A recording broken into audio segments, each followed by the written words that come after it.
ഒരു സമൂഹം എങ്ങനെയാകണം എന്ന് തീരുമാനിക്കുന്നതിൽ അവിടുത്തെ വിദ്യാഭ്യാസത്തിന് വളരെ വലിയ പങ്കുണ്ട്.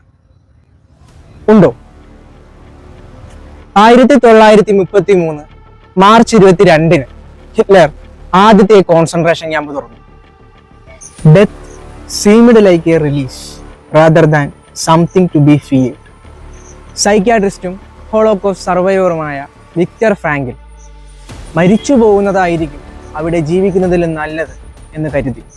എന്നാൽ വിശന്നും ഗ്യാസ് ചേംബറുകളിൽ ഇഞ്ചിഞ്ചായി ശ്വാസം മുട്ടിയും അനസ്തേഷ്യ പോലും കൊടുക്കാതെ മെഡിക്കൽ എക്സ്പീരിയൻസിന് വേണ്ടി വിധേയമാക്കപ്പെട്ടു. മനുഷ്യരെ കീറിമുറിച്ചു കൊന്നുതള്ളിയിരുന്ന ഭീകരത അതിലും വളരെ വലുതായിരുന്നു. ഇന്നോ നാളെയോ തങ്ങളും കടന്നു പോകേണ്ട ദുരവസ്ഥയെ മറക്കാതെ ഓർമ്മിപ്പിക്കും വിധം ഇന്നലെ വരെ കൂടെയുണ്ടായിരുന്ന ഉറ്റവരുടെയും ഉടയവരുടെയും പച്ചമാംസം കത്തിയെരിയുന്ന മണം എന്നും ആ ക്യാമ്പുകളിൽ നിറഞ്ഞു നിന്നു. ഇതിനെല്ലാം കാരണക്കാരനായ ഹിറ്റ്ലർക്കും അന്ന് ആരാധകരുണ്ടായിരുന്നു. രണ്ടാം ലോക മഹായുദ്ധം പൊട്ടിപ്പുറപ്പെടുമ്പോൾ ഹിറ്റ്ലറുടെ സൈന്യം ശക്തിയുക്തമാക്കാൻ ആയുധ നിർമ്മാണത്തിന് നേതൃത്വം കൊടുത്ത ആളാണ് ആൽബർട്ട് സ്പീർ. യുദ്ധം നീളുന്നതിനനുസരിച്ച് ക്യാമ്പിലേക്കുള്ള ഭക്ഷണവും ഇല്ലാതായി. വിശന്നും രോഗം ബാധിച്ചും മരിച്ചു വീണവരെ കീറി മുറിച്ചു കഴിക്കുന്ന മൃഗങ്ങളെ പോലെ അതിനുള്ളിൽ ആ ക്യാമ്പ് ജീവിച്ചിരുന്ന പലരെയും മാറ്റിക്കളഞ്ഞിരുന്നു. 1945 ഹിറ്റ്ലർ ആത്മഹത്യ ചെയ്തു. ആൽബർട്ട് സ്പീറിനെ 20 വർഷത്തെ ജയിൽ ജീവിതത്തിന് വിധേയനാക്കി. ജയിലിൽ വെച്ച് ആൽബർട്ട് സ്പീർ എഴുതുന്ന പുസ്തകമാണ് ഇൻസൈഡ് ദ തേർഡ് റേഞ്ച്. തനിക്ക് അന്ന് ലഭിച്ച വിദ്യാഭ്യാസത്തെ പറ്റി സ്പീർ പറയുന്നത് ഇങ്ങനെയാണ്: We were taught to believe in the infallibility of Hitler and the righteousness of our cause. Any doubts or questions were discouraged. We were conditioned to accept without question the Nazi worldview. ചോദ്യങ്ങൾക്ക് സ്ഥാനമില്ലാത്ത ഹിറ്റ്ലറുടെ ആശയങ്ങളെ ശരിവെക്കുന്ന ഒരു വിദ്യാഭ്യാസ സമ്പ്രദായത്തിലൂടെ തനിക്ക് വേണ്ടി രണ്ടാമത് ആലോചിക്കാതെ എന്തും ചെയ്യുന്ന ഒരു ജർമ്മൻ സമൂഹത്തെ ഹിറ്റ്ലർ ഉണ്ടാക്കിയെടുക്കുകയായിരുന്നു. ഒരു സമൂഹം എങ്ങനെയാകണം എന്ന് തീരുമാനിക്കുന്നത് അവിടുത്തെ വിദ്യാഭ്യാസത്തിന് വലിയ പങ്കുണ്ട്.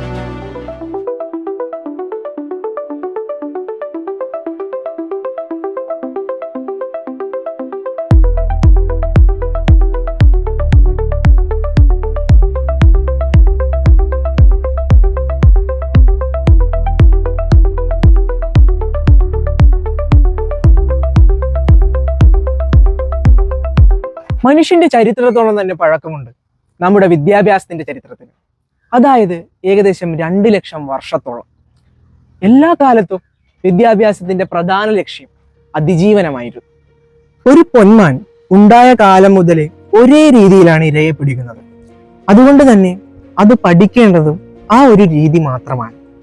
എന്നാൽ മനുഷ്യർ അവസരങ്ങൾക്കൊത്ത് പടിപടിയായി ഉയർന്നവരാണ്. കയ്യിൽ പിടിച്ചിരുന്ന ഒരു കല്ല് തന്നെ തിന്നാൻ വരുന്ന ചെന്നായയെ കൊല്ലാൻ ഉപയോഗിക്കാം എന്ന് യാദൃശ്ചികമായി മനസ്സിലാക്കി അത് കഥകളിലൂടെ മറ്റുള്ളവർക്ക് പകരുന്നതായിരുന്നു ആദ്യത്തെ വിദ്യാഭ്യാസം. അവിടെ നിന്ന് education is the most powerful weapon that can change the world എന്ന് നെൽസൺ മണ്ടേല പറയുന്നിടത്തേക്ക് ഇന്ന് വിദ്യാഭ്യാസത്തിന്റെ സാധ്യതകൾ വളർന്നു. എന്നാൽ 14-ാം നൂറ്റാണ്ടിൽ ആരംഭിച്ച റിനൈസൻസ് സമൂഹത്തിലെ ഓരോ വ്യക്തിയുടെയും പ്രാധാന്യത്തെ പറ്റിയും 16-ാം നൂറ്റാണ്ടിലെ സയന്റിഫിക് റെവല്യൂഷനും 18-ാം നൂറ്റാണ്ടിൽ കടന്നു വന്ന വ്യാവസായിക വിപ്ലവവും യൂറോപ്പിന്റെ മുഖച്ഛായ തന്നെ മാറ്റിമറിച്ചു. റിനൈസൻസും സയൻസും ഇൻഡസ്ട്രിയൽ റെവല്യൂഷനും ആ നാടിനെ ഒരു ശുദ്ധികലശത്തിന് വിധേയമാക്കി. ജാതിക്കും മതത്തിനും വിവേചനങ്ങൾക്കും ഉപരി അത് അവസരങ്ങൾ സൃഷ്ടിച്ചു. സമൂഹത്തിലെ ഓരോ വ്യക്തിയുടെയും ജീവിത നിലവാരം ഉയരാൻ ഇത് കാരണമായി. പുഴുവിൽ നിന്ന് ഒരു ഭംഗിയുള്ള ചിത്രശലഭം രൂപപ്പെടുന്നത് പോലെ യൂറോപ്യൻ സമൂഹം കടന്നു വന്ന വഴികൾ അവർക്ക് ചിറകുകൾ നൽകി. പലയിടങ്ങളിലും പ്രശ്നങ്ങൾ ഉണ്ടെങ്കിലും അത് തരണം ചെയ്യാൻ പോകുന്ന ശക്തമായ ഒരു സംവിധാനവും തിരിച്ചറിവുള്ള ഒരു ജനതയും രൂപപ്പെട്ടു.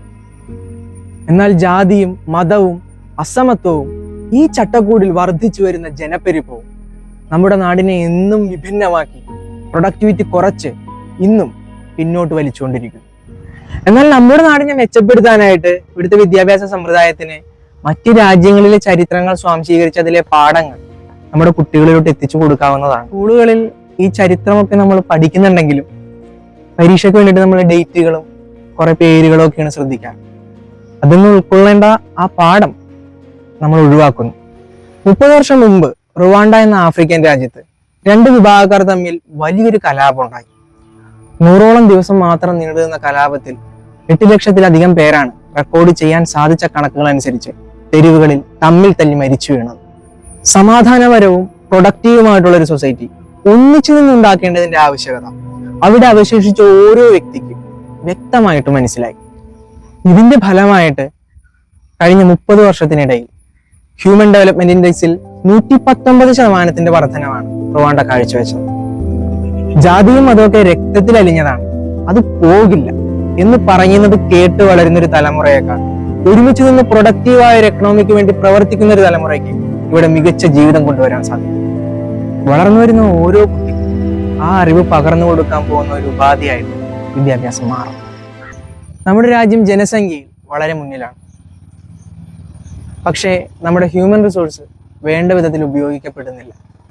അതിനൊരു ഉദാഹരണം നമുക്ക് ലഭിക്കുന്ന ഒളിമ്പിക് മെഡലുകൾ, അതിന്റെ എണ്ണം ഒന്ന് എടുത്തു നോക്കിയാൽ മതി. 2008 ചൈനയിലാണ് ഒളിമ്പിക്സ് നടക്കുന്നത്. 2008 മുതലുള്ള ഒളിമ്പിക്സുകൾ നോക്കുകയാണെങ്കിൽ ചൈന മികച്ച നേട്ടങ്ങൾ കൊയ്യുന്നതായിട്ട് കാണാം. സ്പോർട്സിന്റെ പ്രാധാന്യം മനസ്സിലാക്കാൻ ആ ഒളിമ്പിക്സ് അവരെ സഹായിച്ചു. മികച്ച പ്രതിഭകളെ വാർത്തെടുക്കാനായിട്ട് സമയവും ഊർജവും ചെലവാക്കാൻ വിദ്യാഭ്യാസ സ്ഥാപനങ്ങൾ തയ്യാറായി. അതുപോലെ നമ്മുടെ ഇവിടുത്തെ എഡ്യൂക്കേഷണൽ ഇൻസ്റ്റിറ്റ്യൂഷൻസിന് കഴിവുള്ള കുട്ടികളിൽ ഇതേ ഇമ്പാക്ട് ഉണ്ടാക്കിയെടുക്കാൻ പറ്റും. US-ന് വളരെയധികം ക്യാഷ് ഫ്ലോ ഉണ്ടാക്കി കൊടുക്കുന്ന ഒരു സെക്ടറാണ് ടെക്നോളജി. ഇതിന് STEM സബ്ജക്ട്സ് ഫോക്കസ് ചെയ്യണം, അതായത് സയൻസ്, ടെക്നോളജി, എഞ്ചിനീയറിംഗ്, മാത്തമാറ്റിക്സ്. ഇത് കൂടാതെ ക്രിയേറ്റിവിറ്റിയും ഇന്നോവേഷനും ഉണ്ടെങ്കിൽ മാത്രമേ ഈ നോളജ് ഒരു പ്രൊഡക്റ്റ് ആയിട്ട് നമ്മുടെ സൊസൈറ്റിയിൽ എത്തുള്ളൂ. നല്ല രീതിയിൽ ക്രിയേറ്റീവ് ആയിട്ടുള്ള ഒരു കുട്ടിയെ പോലും എല്ലാവരുടെയും കൂടിയിരുത്തി മാർക്കിന് വേണ്ടി പഠിപ്പിച്ച് ഒരു മീഡിയോക്കറാക്കി പുറത്തുവിടുന്ന ഒരു രീതിയായിട്ടാണ് നമ്മുടെ എഡ്യൂക്കേഷണൽ സിസ്റ്റംസ് എന്ന് വർക്ക് ചെയ്യുന്നത്. ക്രിയേറ്റിവിറ്റിയും ഇന്നോവേഷനും ഒരു വ്യക്തിയുടെ സക്സസിന് എന്ന പോലെ തന്നെ ഒരു സമൂഹത്തിന്റെ സക്സസിനും വളരെയധികം പ്രധാനപ്പെട്ടതാണ്. ഇതിലേക്കായി ചോദ്യങ്ങൾ ചോദിക്കാൻ പ്രേരിപ്പിക്കുന്ന enquiry based learning, problem solving capacity, flexible learning എൻവയോൺമെന്റ്സും ഒരു സപ്പോർട്ടീവ് കൾച്ചറും കൂടി നമ്മുടെ വിദ്യാഭ്യാസ സമ്പ്രദായം പ്രോത്സാഹിപ്പിക്കേണ്ടതുണ്ട്.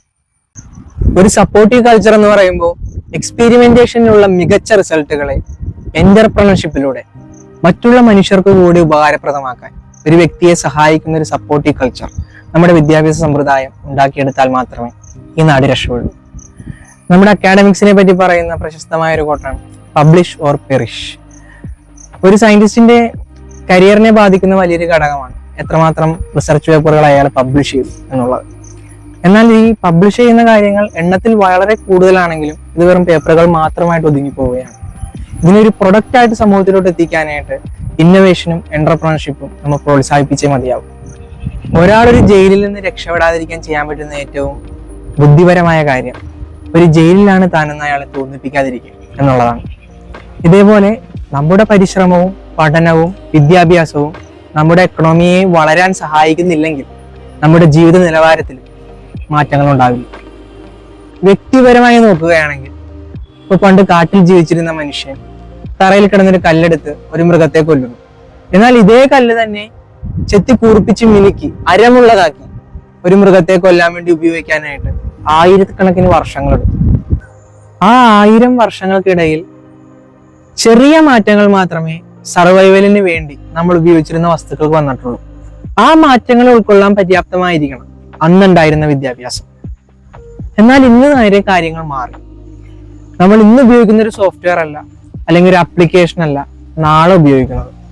ഈ മാറ്റങ്ങളെ ഉൾക്കൊള്ളാൻ ഇന്നത്തെ വിദ്യാഭ്യാസത്തിന് സാധിക്കണ്ടേ? എന്താണ് ഇന്നത്തെ വിദ്യാഭ്യാസത്തെ പറ്റി നിങ്ങളുടെ അഭിപ്രായം? നിങ്ങൾ ഈ രീതിയിൽ സാറ്റിസ്ഫൈഡ് ആണ്? നിങ്ങളുടെ വിലപ്പെട്ട അഭിപ്രായങ്ങൾ കമന്റ് ബോക്സിൽ പങ്കുവെക്കുമെന്ന് കരുതുന്നു. Thank you.